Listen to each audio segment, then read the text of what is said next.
All right, so now we're gonna move it up a little bit, and we're going to start including powers. So if you get this kind of question, 3m times 2m.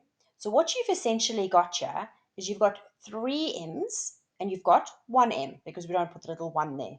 So if we have to extend it and expand this, it would be 3 times 2 times m to the power of 3 times m. Now what happens is when we times our numbers here, but we add our powers.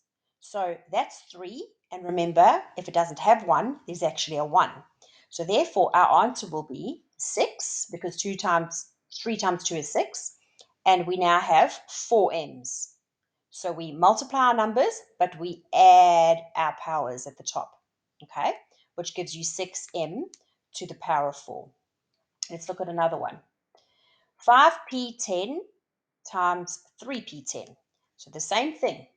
We're going to go right. 5 times 3, which we know is 15. And then we've got P10 and P3. What do we do with those? We add them. So they would give us 15 P13. It looks like that.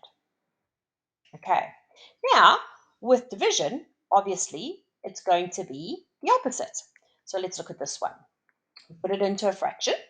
So first of all, we then try and make our numbers smaller. What goes into 12? That also goes into 36. Well, 12 does.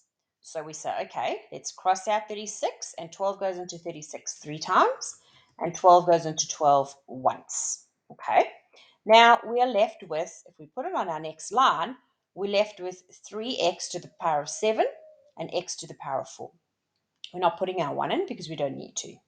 So what do you think you do with the 7 and the 4? Well, I'm sure you've guessed it. You subtract them. Just move that guy away. So 7 take 4 gives you 3, and therefore your answer will be 3x to the power of 3. Okay, so you bring it down and then you subtract these indices. All right, let's show you one more. We've got 6y to the power of 3 times 4y to the power of 8 divided by 12y. So we do our times and then we go down to our division. So this is how it looks.